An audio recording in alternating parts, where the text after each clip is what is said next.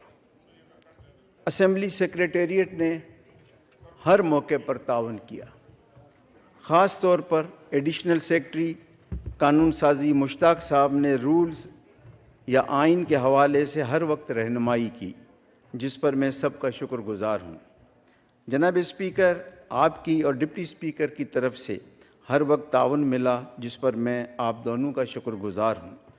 یہاں میں اس بات کا بھی ذکر کرتا چلوں کہ میں گزشتہ حکومت کا بھی ایز اتحادی حصہ تھا۔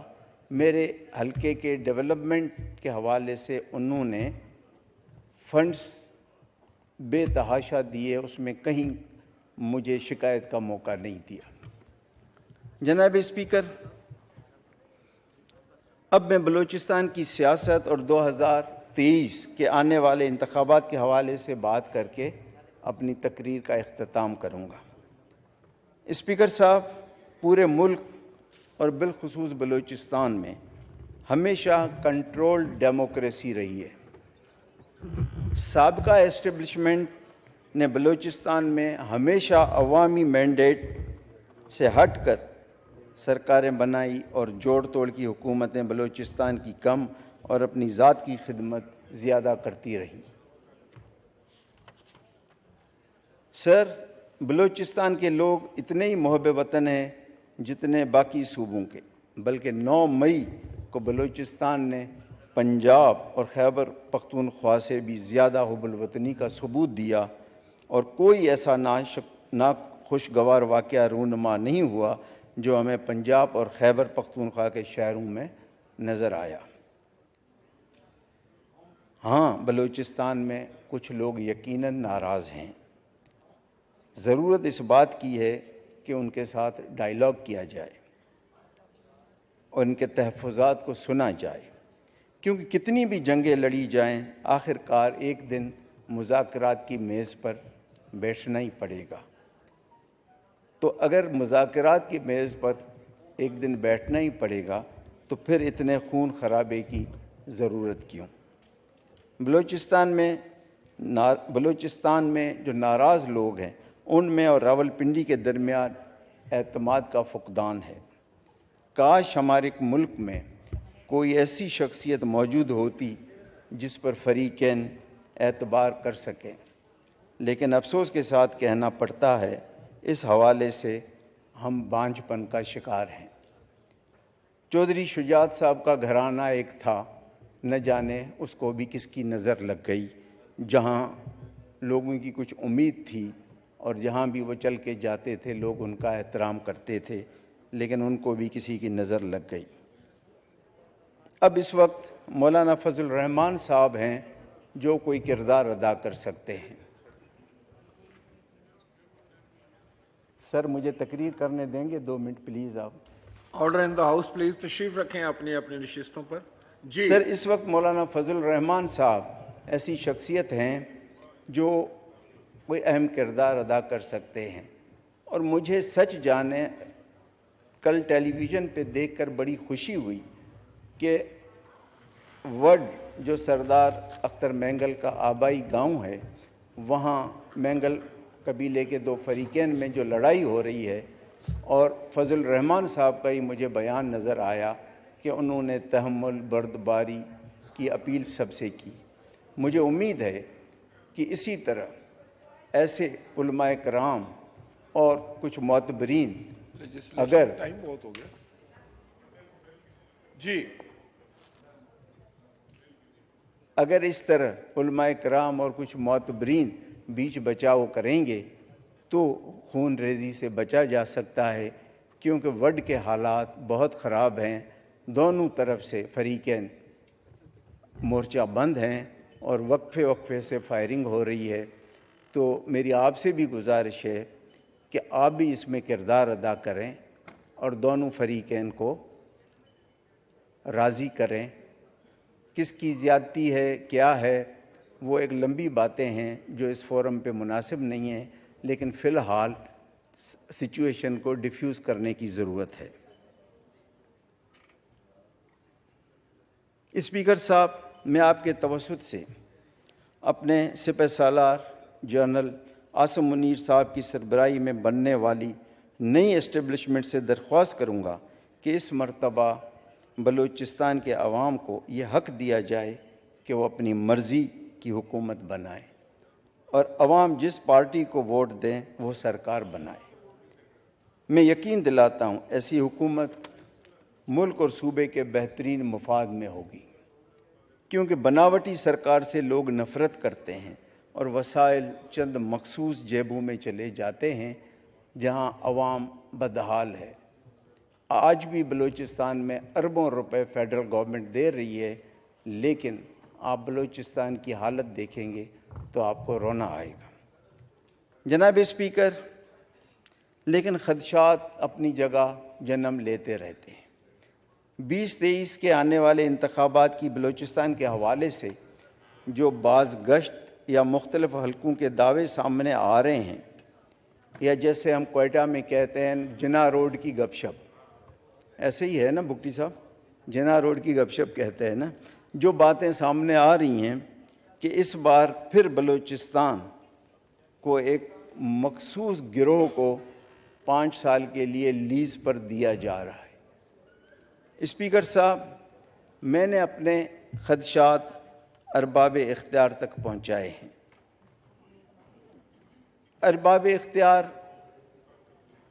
سب جانتے ہیں کہ کون ہے، نہ میں ہوں اسپیکر صاحب، نہ آپ ہیں، نہ یہ پارلیمنٹ ہے جہاں اختیارات ہوتے ہیں۔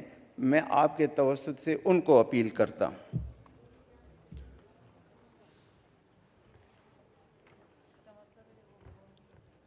اسپیکر صاحب، اگر نئی اسٹیبلشمنٹ کو بھی عظیم تر قومی مفاد میں بلوچستان ایک مخصوص گروہ کو لیز پر دینا ضروری ہے، تو سر بلوچستان بہت لٹ چکا ہے۔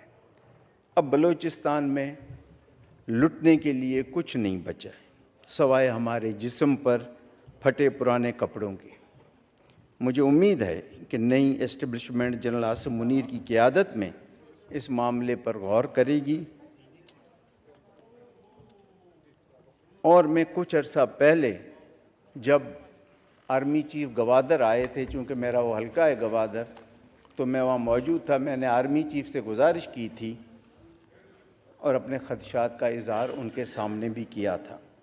جناب اسپیکر، اگر بہت ہی زیادہ قومی مفاد میں یہ ہے کہ ایک مخصوص گروہ کو 5 سال کے لیے 2023 کے الیکشن میں لیز پہ بلوچستان دیا جائے، تو میری ہاتھ جوڑ کے آپ کے توسط سے گزارش ہوگی کہ جب لٹنا ہی ہے تو پھر بلوچستان کو گھوٹکی، رحیم یار خان اور راجن پور کے کچے کے ڈاکوں کے حوالے کیا جائے، کیونکہ وہ اعلانیہ خود کو ڈاکو کہتے ہیں، اور ان ڈاکوں کے ہاتھوں لٹنے پر ہمیں کوئی تکلیف نہیں ہوگی۔ تھینک یو جی۔ نہیں، تھینک یو نہیں سر، ابھی یہ ہے، تھینک یو کیسے ہوگا؟ بھوتانی صاحب، ابھی تو آپ نے ابھی سر فرمایا 2 منٹ کی بات، ایک سیکنڈ میں 2 منٹ سر، میں آپ کی اجازت سر سے 1 منٹ سر، 1 منٹ نہیں، میں ایک بات سر، کرنا چاہ 1 رہا ہوں۔ منٹ سر، آپ کی بات کو دہرانا چاہ سر رہا 1 تھا۔ منٹ سر، دیکھیں، یہ contradictory امید بات کر رہے ہے ہیں۔ سر، یہ 1 منٹ، یہ تو بات سنیں نا، ایک طرف تو آخری جملہ، آخری آپ نے جملہ 70,000 لوگوں کا شکریہ ادا کیا ہے جنہوں نے آپ کو ووٹ دے کر بھیجا ہے،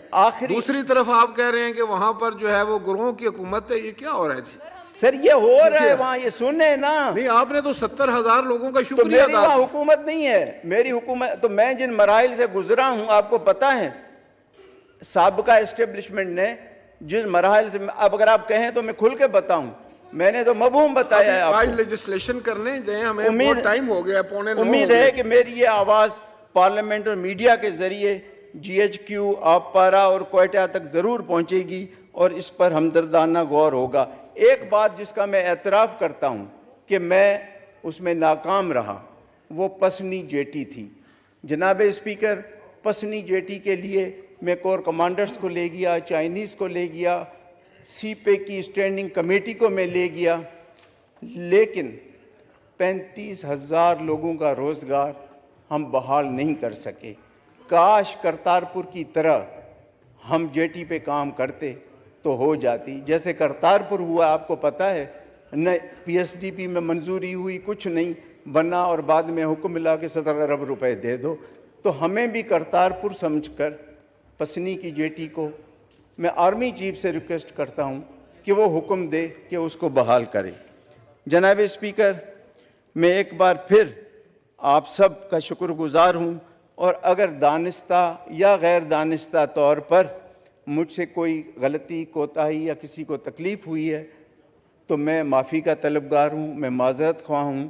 لیکن جناب نے جو بات کی, میں نے 70,000 ووٹ لیے تو میں نے کن مسائل کو سامنا کیا ہے, تو یہ بھی اگر آپ کہیں تو میں آپ کو سنانے کے لیے تیار ہوں, اگر آپ کہیں تو. بہت شکریہ. Thank you. ابھی میں لیجسلیشن کی طرف چلوں گا, اس کے بعد ساتھ ساتھ میں دوستوں کو ٹائم دوں گا.